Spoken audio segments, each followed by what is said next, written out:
So I'm going to need the owner. Oh, Ian, Dave. All right, which leg for the cable tie? Thank you. Oh, it's too short. Good job I brought a big bag.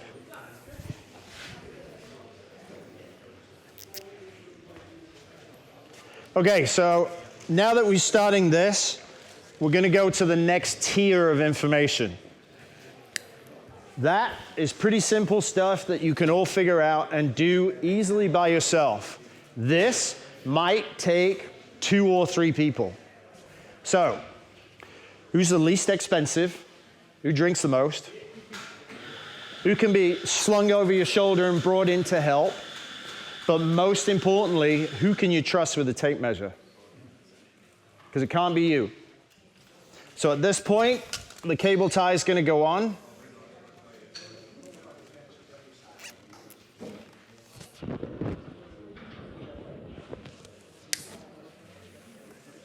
I'm going to set it down at the bottom. So when she goes and rides, when the braking happens, it's just going to keep pushing it up the tube, right? It's pretty easy to see.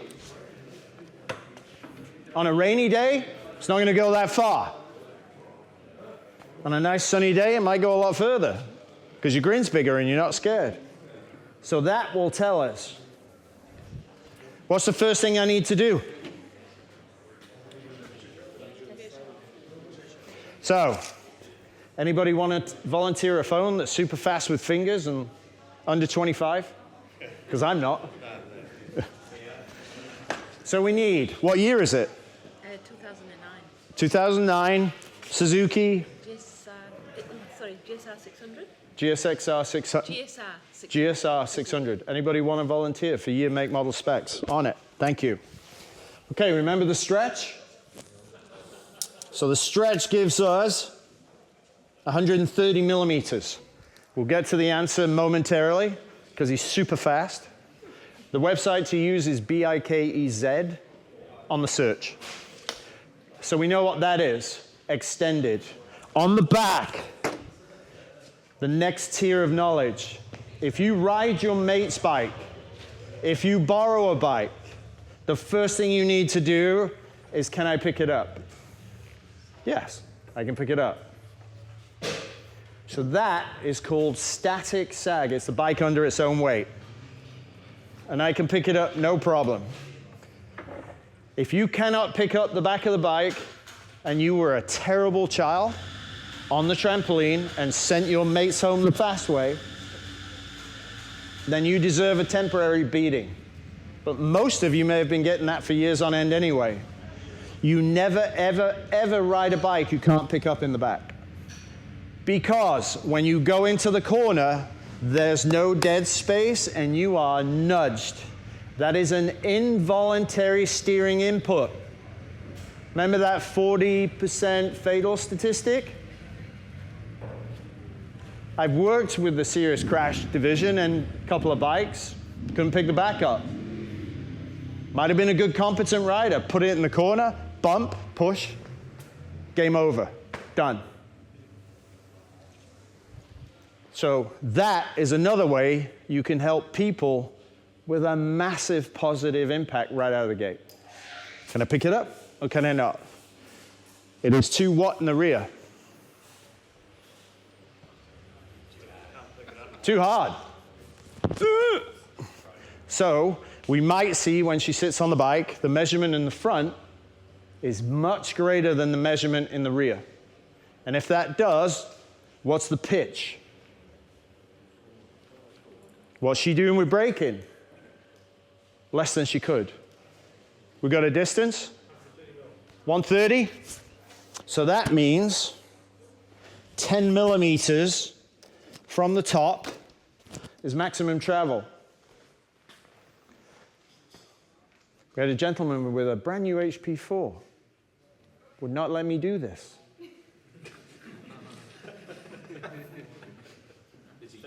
What happened 10 minutes later?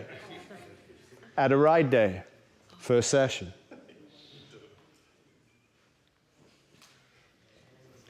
Anybody here not willing to do this? Oh, Am I permitted? I give you consent. Consent? Ooh. Jeez.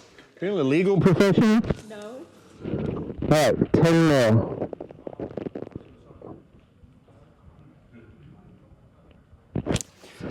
Is she anywhere near that mark right now? No.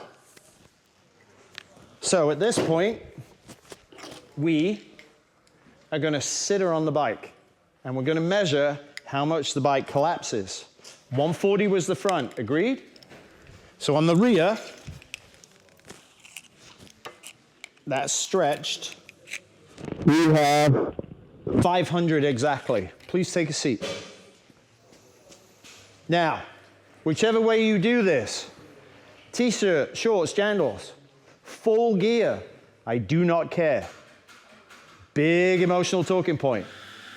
Do it the same every time, because this is just information gathering. It is just a starting point. This may change 5, 7, 9 times. So the way you do it the same every time. Start on the back was 500. Our ideal range is 30 to 40 mil. 70. On the stiff side. Are you ADHD? Probably. Probably? Bloody hell. But if you are, that slightly firmer number gives her what? More feedback.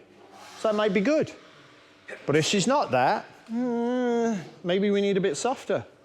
So hold the brake for me, because I want to protect what I've got. Yeah. Is it on? Oh, it's on, okay.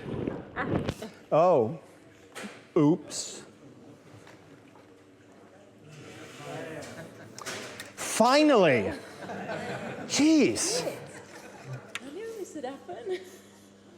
But what's the net result? Exactly. 140 to 90, 50, 30.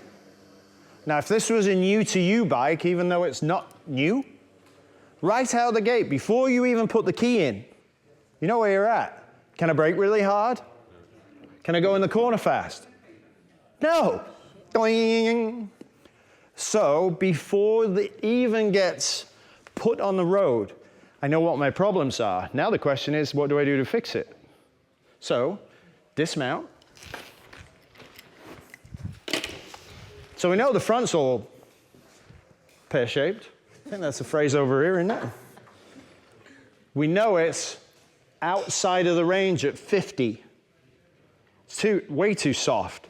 But she's not using anywhere near all the travel. And the back of the bike's stiff. Should we make the front harder?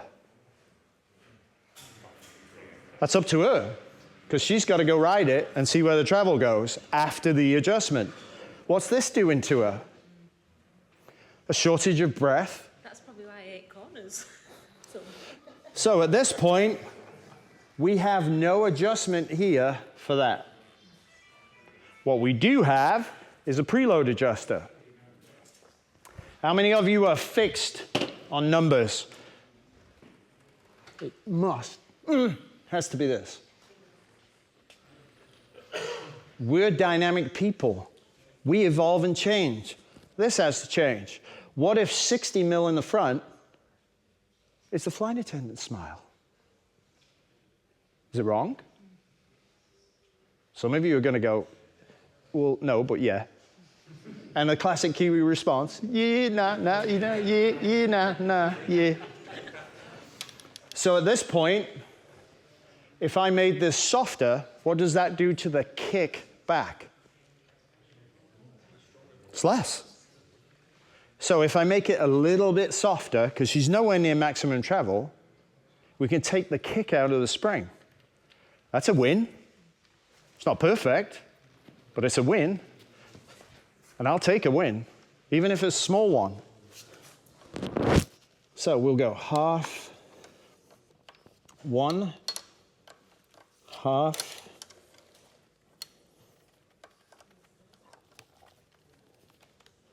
two, half, and 3.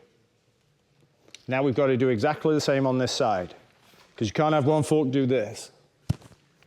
Can't tell you how many of those I found at Shiny Side Up the other day. So, we got enough room with your throttle? Not really. So maybe we'll do it over the top.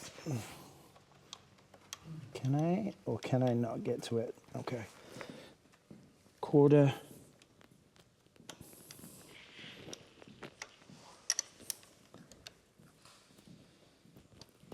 Half. Let's see if we can open this up.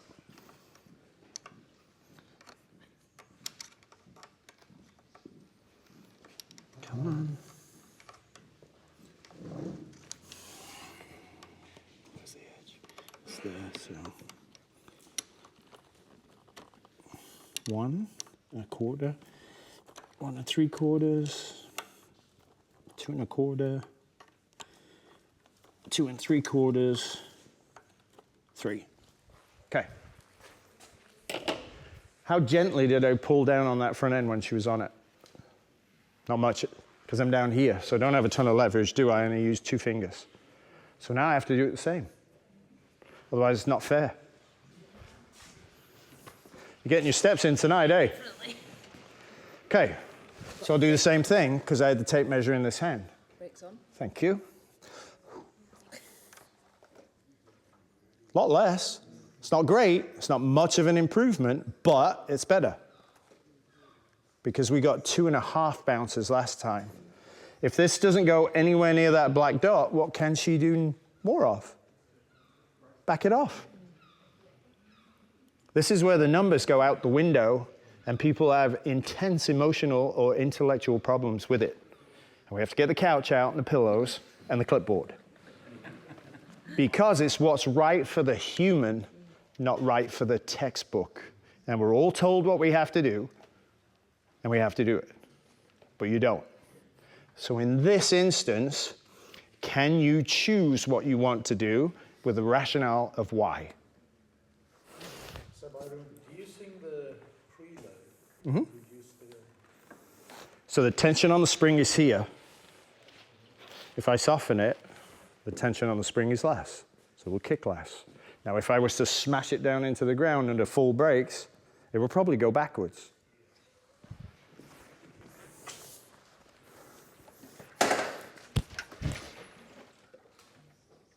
So the oil needs to be changed, agreed? But because there's no adjustment, the question is when.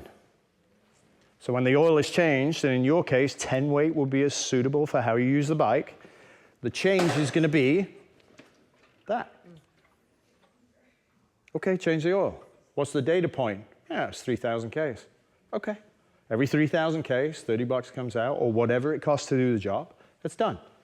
Every time in every single corner she goes into, is it worth it? Back of the bike. Does it double bounce? Back of the bike looks pretty good, hey? Normal road surface, excluding chip seal repairs, which there are a lot of. But you found some repairs. I found a lot of things. Anybody spot what's off? Wrong end. Switch. Now watch the back of the Ventura rack. See it? It's double bouncing.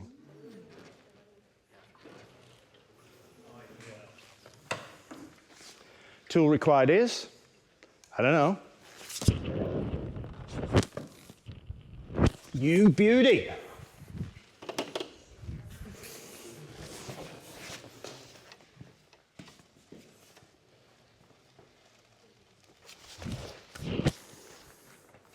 I've gone in a quarter turn. Much better. How many Ks on the bike? 52? That fork oil has been changed at least once because there's tool marks on the caps. So we know it's not original. So now you know what you want, you know why you need it, and you know what you're going to get out of it. The question is, how long will it last?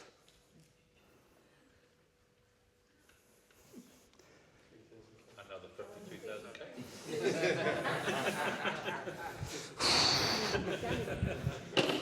So at that point, yes.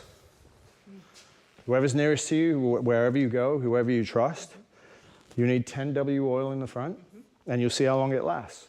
And as soon as it goes bounce, dunk, that's done. If that's 2,000 Ks, what would you do next?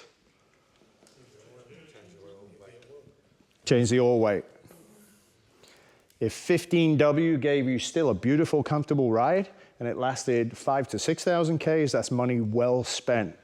Because you've taken that step back, you've done some critical thinking, evaluated your options, and made a choice. So at that point, that's the right thing to do. I am very cheap, so I will get away with exactly what I need to do and nothing more, because it's not warranted. I don't have $5,000 to throw at suspension. I will find what it takes to fix it so that I can keep going. That's why that has different fork oil viscosities in both legs and different volumes over stock, because I played with it, because I can. To get it right, because I'm not spending $2,000 on cartridges when I can fix it for 60 bucks. And every year it gets fresh oil. I'm a little over 10,000 Ks on that now. It's actually, it's miserable to ride, to be honest. If it's bumpy in 100K and off camber, there's a moment of stillness and quiet. As I go around that corner, I go, yeah, it's still good, it's still there, it's got me, because the bars don't wiggle. So I'll still test it, and I'll test it from Queenstown to Nelson, because that's 13 hours. And I'll see as the oil temperature changes, cold morning, forks are out in cold air. Afternoon, glorious. Over the top of Haast, it's glorious. Front end was frightening. Screwdriver out, solved. Getting closer to Nelson, up over Murchison, cold and miserable. Out. Why stop in for coffee anyway? What have I got to lose? Everything, a crash, this in the corner, by not changing it. But the level of knowledge and willingness to have it right for me is ingrained because I've been doing this for 30 years. And I'm willing to take 2 seconds to fix it while they're making a cup of coffee for me. But that's me. Are you willing to get there yourself?